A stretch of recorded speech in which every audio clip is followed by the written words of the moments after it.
Chair, we have quorum and we're live on YouTube. Great. Good morning, Jamal. Apologies for my technology failure. It's all good. It's all good. I'd like to call this TTC Human Resources Committee meeting to order.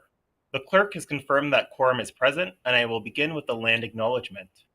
We acknowledge the land we are meeting on is a traditional territory of many nations, including the Mississaugas of the Credit, the Anishinaabe, the Chippewa, the Haudenosaunee, and the Wendat peoples, and is now home to many diverse First Nations, Inuit, and Métis peoples. We also acknowledge that Toronto is covered by Treaty 13 with the Mississaugas of the Credit. Does any member wish to declare a conflict of interest in accordance with the Municipal Conflict of Interest Act? No. Seeing none, we will move on. The next item is the approval of the meeting minutes of October 24th, 2024. Can I please have a motion to approve the minutes? So moved. Thank you. All those in favor? Carried. The first item of business is a presentation from Shakira Narain, Chief People Officer and Culture Officer, with a training proposal for the board. I'd ask that the questions be held to the end of the presentation. Shakira, please go ahead. Thank you, Chair, and good morning, everyone. So the first presentation that we're looking at is something in response to a previous motion from another commissioner, councillor at our last meeting, and it was regarding diversity training for all commissioners. So there was good discussion at that meeting about the context for the training. When it was initially proposed, there was a focus on Black and Indigenous, but after discussion, we wanted to broaden it beyond that initial proposal, and that is what's going to be discussed here. After recent discussion with the chair, we wanted to look at something that isn't redundant because many of the commissioners have taken various types of training within various organizations and provide a learning experience that you can all share and that will enhance your role as a board. Next slide, please. So we worked with Michelle Shaw. She is the leader at Upskill, and she is currently on a contract working with TTC leadership, so all the chiefs. And she is also working with the next level down, the senior management team, so approximately a group of 80 divided up into 4 cohorts. And we worked with Michelle to see if we could tailor an offering that would not only work for the TTC board as a group, but that it's aligned to what we're experiencing as leaders within the TTC as well. So she gave a proposal. I thought it was a really thoughtful one after a discussion around board governance. That's what we're presenting to you today. Just so you know, she is familiar about the work you've done with respect to board governance, our corporate plan. She's aware of the ongoing work related to the permanent search for a CEO. And we wanted to do something that also speaks to the accountability around inclusive leadership and that culture that we're trying to build at the TTC with inclusive leadership and belonging. Next slide, please. So the top 5 bullets you'll see here summarize the learning objectives that we discussed. I'm not going to read all of this in detail, but I will maybe point out the 4th bullet under objectives, which is strategies for integrating inclusive practices into board decision-making, which I thought is particularly tailored for you as a group. We talked about what success would look like and what impact that we want to have as a result of this training, and thought it would be a good idea to flesh that out a bit more. And those are the 4 bullets that you see under the impact section there. So hopefully you have a chance to take a look at that. And we wanted to describe the impacts from within the group of board members and look at improved performance within the system overall, and especially looking at it from within as a board group, all the way through system performance inside the TTC as an organization, and outward facing as well, and ultimately how we can strengthen public trust with certain activities. So on to the meat and potatoes. That's the next slide. This is why we're bringing it forward today as well. It's because I'm seeking endorsement on the course design. And before I go straight to endorsement, obviously your feedback is welcome here as well. So there would be a pre-session involved, and this looks at a self-assessment. Any good training requires some sort of needs analysis where the learner can look at where am I with respect to the material that's going to be presented and what are the needs that need to be focused on. So there's a self-assessment to look at where you are at currently, and that's something that you can do virtually through a tool that she's developed. There would be 2 in-person sessions, and I say in person. I can tell you that within the TTC executive leadership team, 99% of us were in person. There were rare occasions where we had to have one person attend virtually, and it worked out pretty well, but I leave that to the HR committee to decide how you'd like to do it with your board. There would be 2 sessions, 2 hours each. So from a time commitment perspective, that seems pretty reasonable given your busy calendars. And if we're looking at it from a timing perspective, the first session could take place in January or February, with the second session taking place in March or April. We're looking at spacing them about 2 months apart. So the first session focus specifically, it's listed in the second bullet there, looking at the context, looking at inclusive government principles and practices, making sure you're aware of what we've done within the TTC, and specifically with respect to your role as a board, what inclusive governance can look like. So it's very participative in nature. In between sessions 1 and 2, there are optional online modules available. So Upskill is a system where you can go online and do self-paced learning modules, and each of the modules are listed in the brackets there. So remember I said we wanted to expand the scope beyond Black and Indigenous. There are specific modules on anti-Islamophobia, anti-Semitism, anti-Asian racism, gender awareness. So you've got a whole range provided here. And maybe just for context, I'll let you know that the chiefs at TTC went through all of these modules. So we are having the equivalent of 5 full days. That's been taking place over the past few months. And in between the 5 days of training, we've had anywhere from 2 to 3 modules that we had to complete on our own time, so that when we met back as a group, we could build on those learnings, discuss anything, and then move forward with the session as a group. So it's up to you, HR committee, if you want these to be optional. For the TTC leadership team, they were mandatory because we're having a little graduation happening at the end of January for completion of all of them.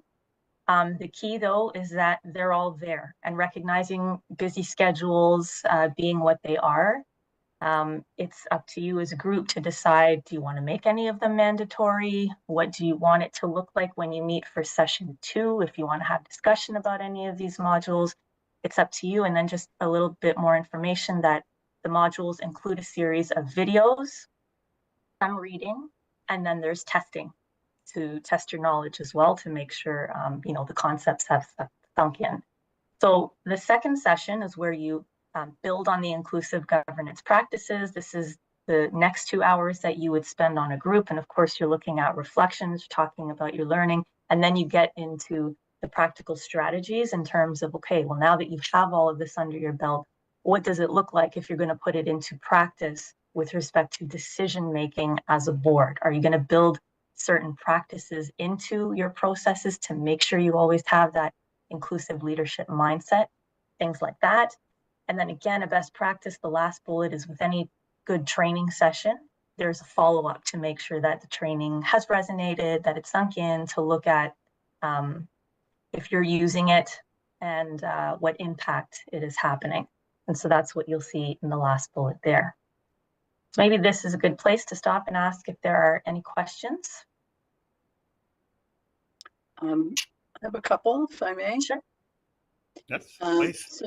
So the first question I have for you is, since the team, and I don't know, this is the management team that's gone through it versus the entire organization, I'm assuming? So all of the chiefs went through the 5 days and all of the modules, and then the next level down, including exec directors, heads, about a group of about 80 throughout the organization. These are our senior leaders. they're taking it now as well. I believe they're on day 3 or 4 of their If I full day may, session. there's 3 cohorts, Shakira. So depending on which cohort you're in, that will decide which day you're at. But I think one of them is at day 3. Right. And thanks, Matt. Actually, I had asked that the last cohort be split into 2. So that's why I'm referring to 4 cohorts instead of 3. We want to capture those who are on leave and coming back later. And the last cohort is quite big. So to optimize learning experience, I have asked to split it. So you're right, Matt. Thank you. The last cohort hasn't started yet because they're staggered. So we can have smaller groups. Does that answer the question, Vice Chair? Yeah, so a large number, a fairly widely distributed, but a fairly large number. So my point was not so much as to how many. I wanted to get a sense of the distribution. But so because it's such a large number, presumably there's some pretty good learnings that have come out of that. And so will the program that is going to be brought to the board, will the resource you're using tailor the program to the board? That's my first question.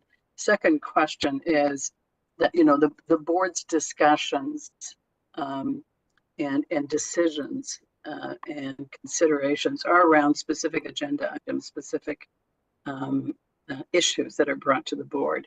So the extent to which and there's a timeline and there's a time frame. We have to fit in a lot during a meeting. So will the materials be structured so that questions which the board might have, which board members might have, are already considered in the documentation? In other words, we're not asking you questions because you don't need to have questions asked about processes, procedures, considerations that you've already taken care of. Like, you don't want to be, start from scratch. So those are my 2 questions, because I appreciate that the intent here is to sensitize the board, which I fully support. I think it's a really good exercise. But then we come down to the practicalities, which is, all right, what do we want to, what level of discussion do we want to have around the board? What level of detail should we should expect as a board that considerations that impact the outcomes of a decision or the outcomes of an item that is on the agenda related to these issues have been built in. Yeah, for sure. So thanks. Good questions. To the first question, if it's going to be tailored to a board, I probably should have mentioned that Michelle Shaw, she has quite a lot of experience on boards. She currently sits on a couple. And I know through our discussions, she was able to look specifically at that role. In terms of having things tailored to the board, yes, she's definitely open to that. And what I would recommend is, if you're okay with the content here, of course, there might be a few tweaks. I'm happy to set up a pre-meeting with her and both of you if you want, or one of you. And then maybe you could talk a little bit more about what you'd like to see. I realize that 2-hour sessions are quick. If you want them to look a little bit longer, I'm sure she's open to that in order to accommodate some deeper discussion or deeper dives. And in terms of having, no, so sorry, just to save you the, I don't think, like, to me, the important, what the board needs to ensure is that the execution of whatever a program, an approach, that the execution of that has taken into account what we're trying to achieve. right. In other words, the work, the heavy lifting is going to be done by you guys, right? The team. It's not going to be done by us at the board. The best we can do at the board is to ask questions and to be reassured, to have the intention, the outcomes confirmed. But it's all in the execution. So I think that's what's important. And so how do we get to that versus rediscussing everything? How do we get assured that after we've all been through this training, that now the outcome we're looking at, the high level and detailed outcomes we're looking at, are now embedded in the procedures and approaches and considerations internally.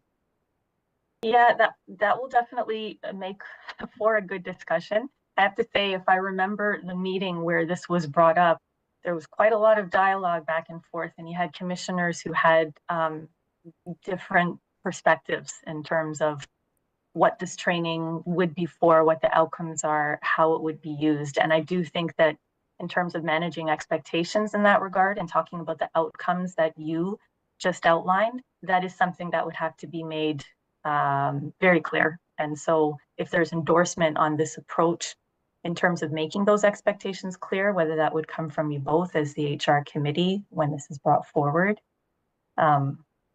I think those are all important elements. But I do think a pre-meeting with Michelle and both of you might be helpful in terms of just concretizing some of the things you mentioned.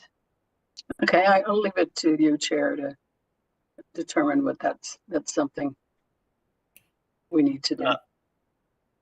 Thank you. So just to confirm, are you thinking a pre-meeting before we send this to the board, or a pre-meeting after we've passed this at the board? I would think that it can go to the board first. That's what I was thinking. Just to make sure that, like, from a general content perspective and format in terms of how you're going to come together and what you're going to spend time together doing, the portion that's together and the portion of independent study, if you want to call it that way, let's make sure that that is acceptable along with the content, especially because there was a lot of discussion about what the content would include.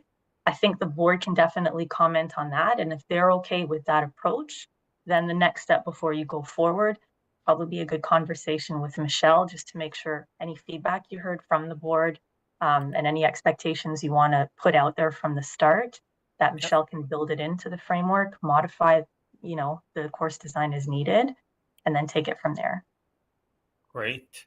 My only comments are that I think the online learning module should be mandatory, with the caveat that city councilors do like anti-Black racism training, as that's part of the city mandate. We do Indigenous cultural awareness.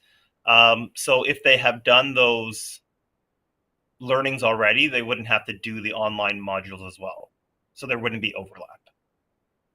So that is definitely an approach you can take. What I should put out there is that each of these modules can take anywhere from 45 minutes to just under 2 hours.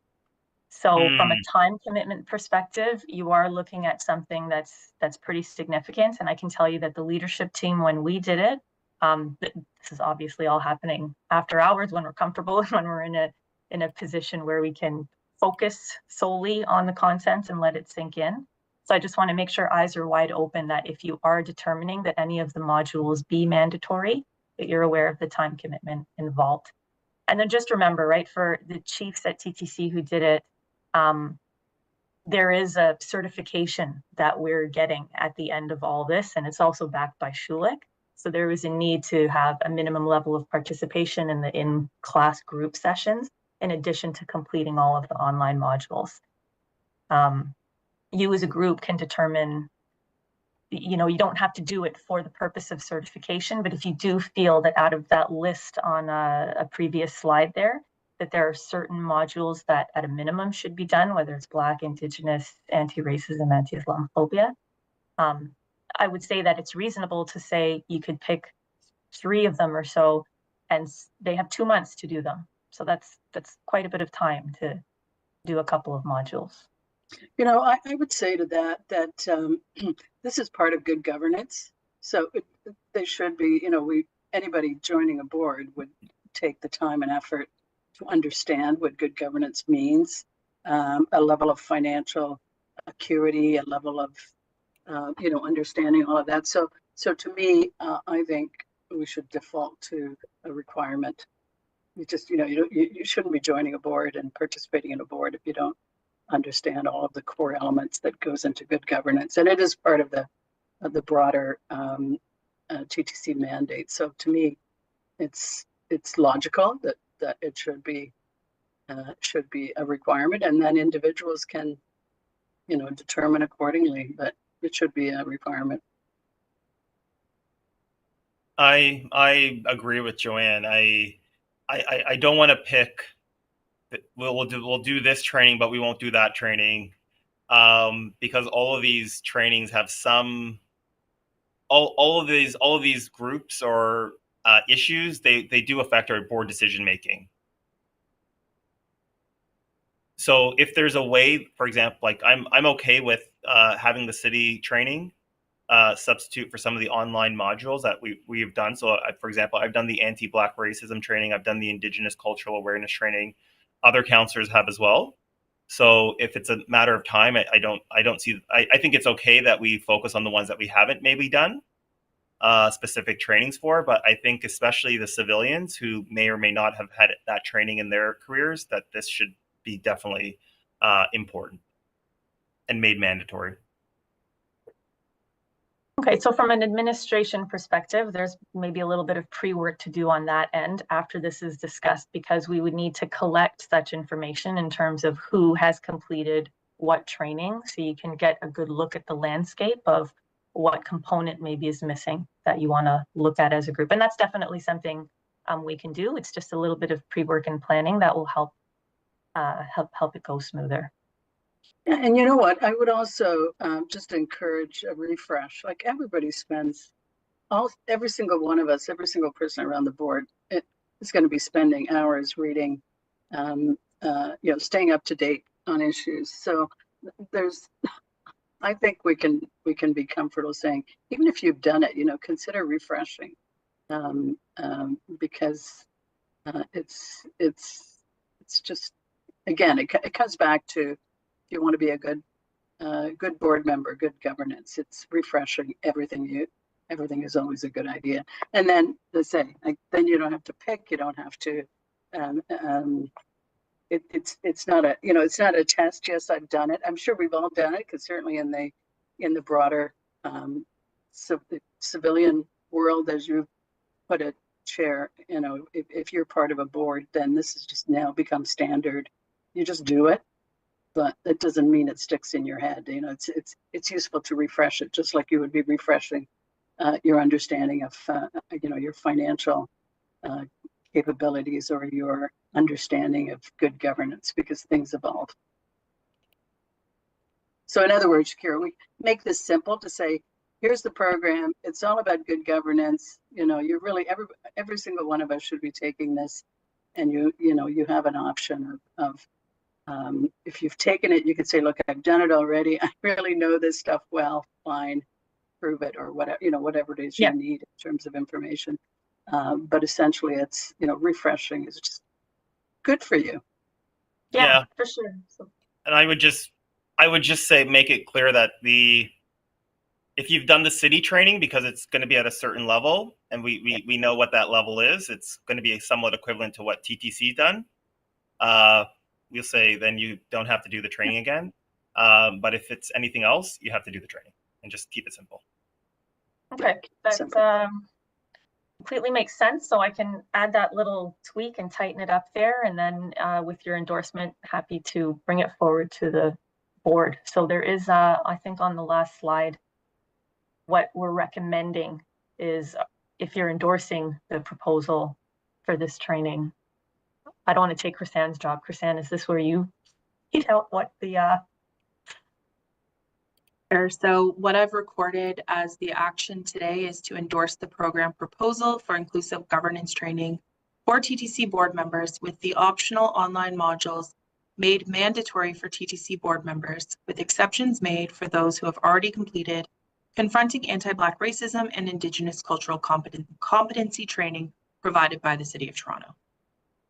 Or there might be other ones like accessibility. So we can figure that out after, but we can just keep it very generic for now. Yeah. Other equivalent City of Toronto trainings or something like that. Updated, understood. Yeah. Great.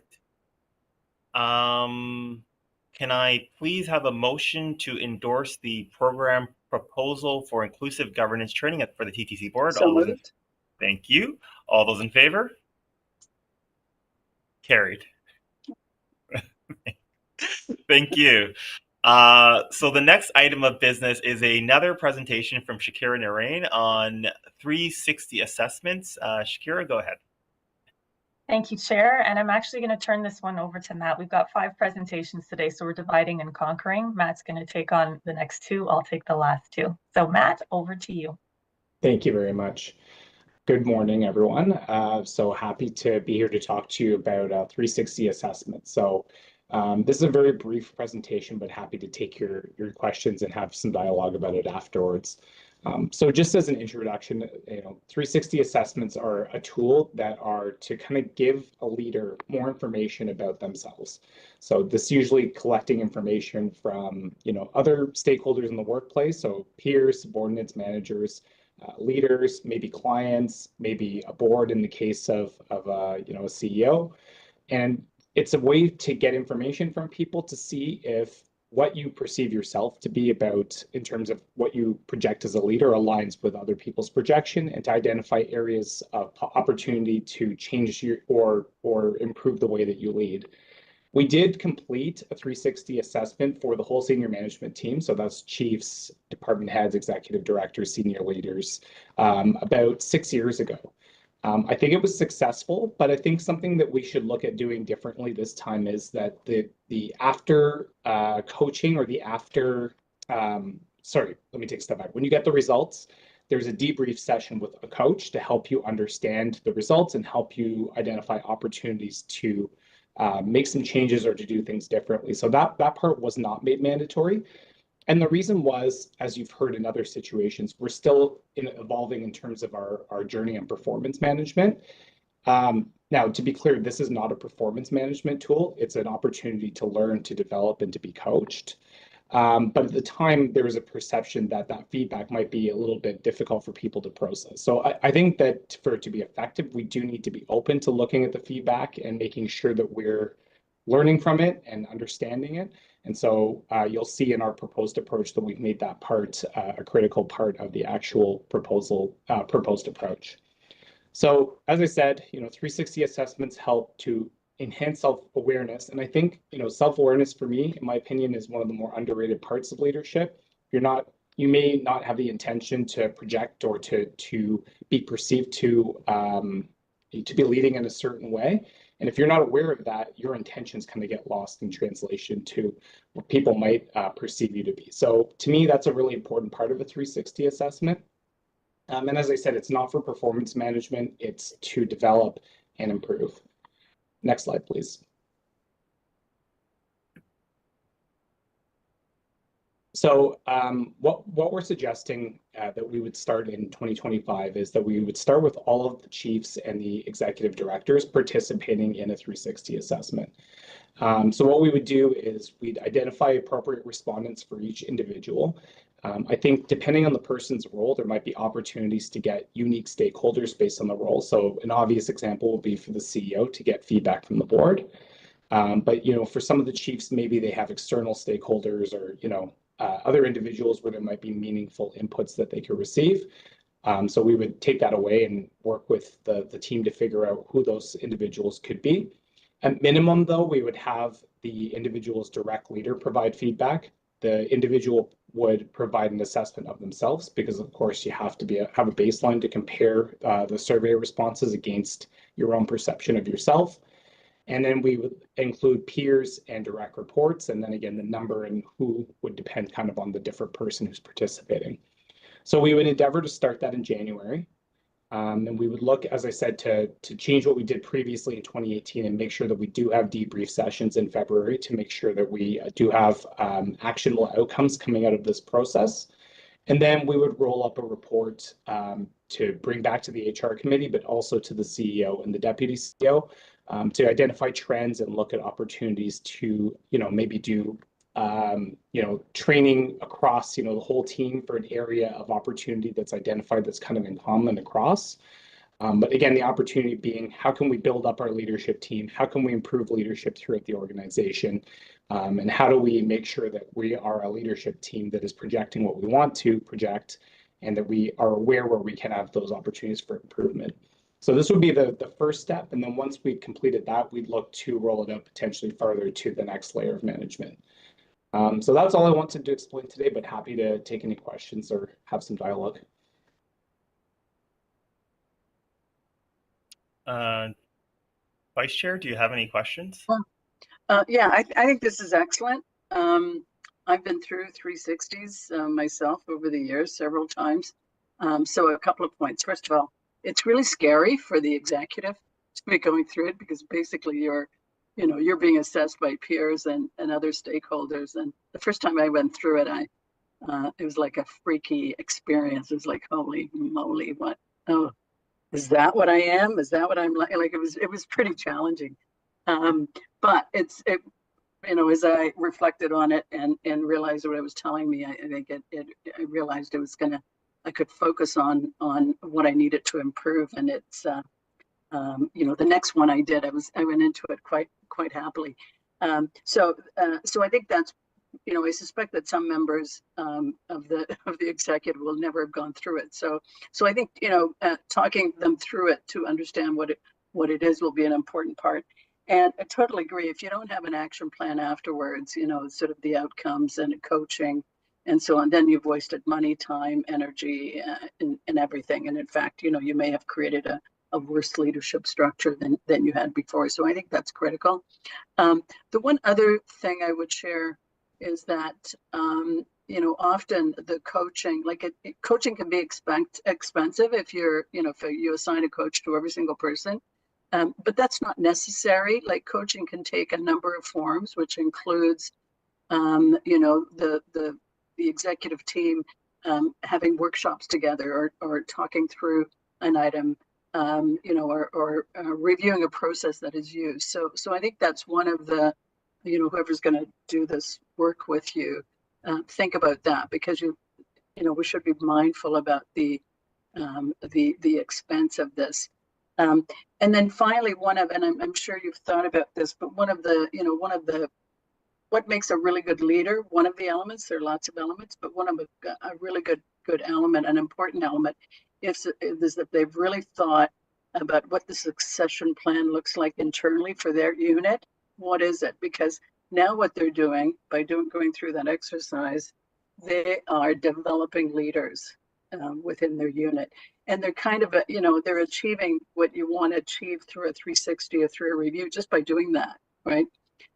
So think about that because I think the after coaching, whatever that's going to look like, and then the direction to create succession planning, and that doesn't mean picking your favorite person who's going to succeed to you, but rather thinking about what are the, what are the talents, what are the skills that make that that are important in that unit, and then identifying individuals who have that or the gaps. Often it's identifying the gaps and working internally as a team to, how do we fill it? Who's got the strength? How do we support that individual? So those would be my comments on that. But generally, this will be an important exercise and will really, from an output productivity point of view, will greatly improve the effectiveness of the management team and the CEOs. And you know what? It'll all flow back through the board too, because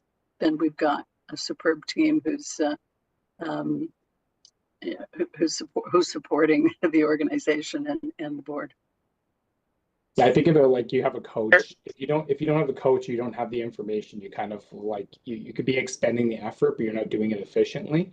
And so it obviously can be humbling to go through it, but I think it is a really good opportunity to make sure that you are doing what you think you're doing, or that you are being as effective as you could be. Sorry, Greg, I think I talked over you. It's totally fine.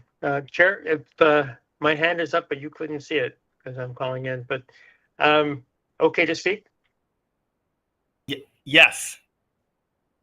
Okay. So one of the many things I'm pushing as CEO is the whole subject of leadership, and not from a cookie cutter perspective, but pushing leaders to be effective leaders and to push empowerment in the organization. And some of the feedback I've gotten is they need to be coached on how to be leaders. And I think this serves that, because they need to be, as am I, and I guess as most people are, to be player coaches. You are learning to be better coaches while you're coaching others to be better coaches. And I think this is an eye opener. I like Joanne, I've gone through this a number of times, and I look forward to it. Actually, it is quite time consuming because we will be touching on a lot of the same people to fulfill this. But I never really, in my prior experience, heard any pushback because everybody felt it was beneficial. Because I agree with Joanne, it is humbling, but it's necessarily humbling to just, because that opportunity doesn't always come up and everyone's too busy to actually self-assess and open their minds to being assessed. So I'm hugely in support of this because I think the leadership team at TTC and outside of TTC, my general view is that there is a leadership void in business, and the talent pool because of that is shallow. So let's do our bit and boost our own leadership team and make them all better leaders, and including ourselves. Right. Yeah, Greg, it also supports like the previous subject we were talking about, inclusivity, because that becomes part of what you think of internally in, as you build the succession plan, or you think about the gaps, or you think about the strengths. Like it's just fits so nicely together, right? Because now it's a kind of another part of the toolkit. Agreed. So my only question or feedback is, could this be used to assess the supervisors or the leaders of the garages? In that I've gone through the garages, some you can tell they're really well respected by their teams, they're involved, and some are clearly not doing the job. And it's pretty obvious when you speak to them that there is a lack of morale, and that whoever's supervising the garages is just not the right person, or maybe they don't have the right training. So I don't know if this is the tool to assess them or something else, but could that also be thought of as when we sort of develop that? Because I think that's a key piece, not just keeping this at the executive level, but really giving our employees, our front-facing employees, an opportunity to reflect on their direct supervisors, which has a huge impact on the operations of the organization as a whole. Chair, just for clarification, are you talking about the front lines, like the 4-person supervisor kind of level? No, like there's like, for example, there's a head of Arrow Road Garage, there's Birchmount, there's Eglinton, or sorry, I'm talking about the old ones. Or Mount Dennis. You're right. Yeah. Okay, so if you're talking about that level, I do think that there is an ability to use a tool like this for that level. But the reason we're starting at the top is because we have to flex, develop, re-exercise the muscle of doing this kind of performance work. So to me, to be effective, you have to have kind of each level of management be prepared to be able to coach the next level, kind of what Greg was talking about, being a player coach. So once I've gone through it, I'm better equipped to support my team and supporting their team to go through it, right? And so to me, there's that aspect of it. The other thing is, if we start going down different layers of the organization, you start reducing, I would say, the level of readiness for such a thing as well. So in terms of developing and understanding the competencies required for good leadership, I think we have some work to do other than this assessment as well, and we'll definitely endeavor to do that as part of our corporate plan commitments. And we have a whole piece about leadership in there, and that's where we're turning our mind to what you're talking about, Chair, is that we may have the best manager in terms of technical expertise in some of our garages, but perhaps we've not equipped them as well as we could have in terms of leadership. And so to me, that's where we have to think about recruitment and, again, competency frameworks and training and or development in terms of what a leader is in the organization. So to me, that can be a tool to help those individuals self-assess and see what the gaps are. But I think we also have to have the other things in place. Like if I am told, I don't know, my communication is not strong, and that's how I'm perceived to not have strong communication, we have to have a framework around to support that person and how we're going to close that gap, what they should do with that feedback. And so to me, like there's a bit more work to do to go more broadly. And this is where I think why I flagged the 2018 exercise, we didn't have that kind of back end required. And like I used coaching, and I think Vice Chair, you're right. That's, not necessarily the only approach. You can do training or focus groups or, workshops and things like that. Where to me, we need to have a plan to roll that out there to make sure that once those individuals get that feedback, that we are able to do something or they are able to action that feedback to have the effect that you're talking about. Okay. And if I could just, I-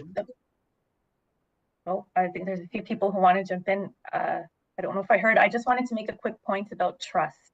And I don't want to underestimate the importance of trust in processes like this. I've done the 360 a few times in former lives, administered it as well. And you've got a lot of concerns similar to what we're dealing with employee engagement survey. Anytime you solicit feedback from individuals, there's a trust wondering about anonymity. Are they going to be protected? Is there going to be any reprisal depending on how honest they're going to be? So there is the cultural component to this that I also want to underscore. And by starting with the leadership team, we also have to demonstrate that we're listening, so that based on the feedback that we hear, what actions are we taking? What are we doing with the leaders to address what we heard? And they have to see that working before they trust the tool and we deliver it to other parts of the organization. So I just want to make sure that that point is not lost. And sorry if there was someone else who was going to jump in and speak here. It's Craig. I have 2 cents to add, but Joanne, did you want to go first? No, I didn't have any further comment. But I Okay. said, I agree with what Matt and Pierre have said. Yeah, me too. I do think we need a sidebar conversation on how deep we would take a 360 model into the organization. But I think you put something on the table, Chair. I'm very supportive of investing in frontline supervisors. In my experience, they can make or break what you're trying to do. And great supervisors are really hard to find because usually they're promoted from the ranks and to your point, they're technically capable, but they don't know how to work with people very well. And that's a huge risk that we burden the organization with. So I think we need to teach the frontline supervisors more about being leaders from their context. And so I think we'll take that off the table and do some thinking about it because it's a big win potential with frontline supervisors, in my view. Great. Okay. No other questions for me. I think this is great. I think we're heading in the right direction. And I'm glad to see this happening. Yeah, I agree.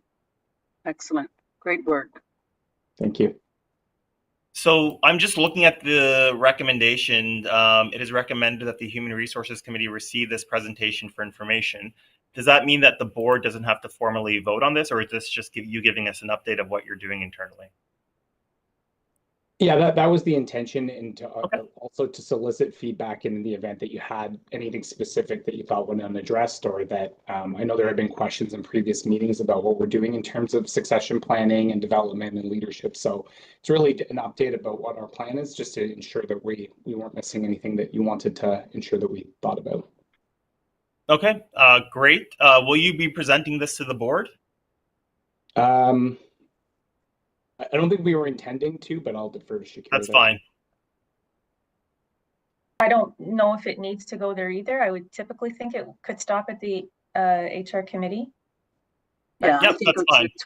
it's within our mandate. But one thing you can do, Chair, is just simply, I don't know if we're going to have an item on the board that says report from the committee. Say here's the initiatives, and I think that's all. Just as again an information item for the board saying this is being done. Okay, yeah, we can do that. At some point, I apologize. No, I was just going to say, at some point, I believe we will also start rolling up our progress on the corporate plan to the board in various ways as well. So I think some of these initiatives will be reflected through that roll up as well. Okay. Yeah, because eventually they're going to get the results of this 360 survey, so they should be aware that this is coming. Great. So if there are no other questions, I'll have a motion to receive the presentation. So moved. Thank you, Vice Chair. All those in favor? Carried. The remaining 3 items on today's agenda are all confidential matters. Can I have the clerk please post the resolution to recess into confidential session?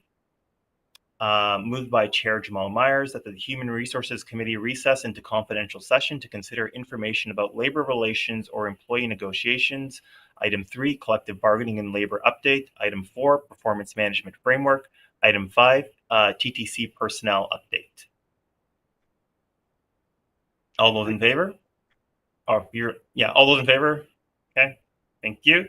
So we will now go into closed session.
Members, we are back in public session.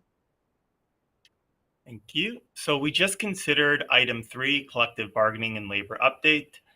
Seeing no further speakers, can I have a motion to adopt the report recommendations? Thank you, Vice Chair. All those in favor? Carried. We just considered item 4, performance management framework. Seeing no further speakers, can I have a motion to adopt the report recommendations? Thank you, Vice Chair. All those in favor? Carried. And on item 5, TTC personal update, we deferred this item to our next meeting. That concludes the business of this meeting. Can I please have a motion to adjourn? So moved. Thank you, Vice Chair. All those in favor? Item carried, and we are adjourned. Thank you very much, everyone, and I will see you all on Friday. Bye-bye. Or Tuesday. Tuesday. Thank you, everyone. All right, bye.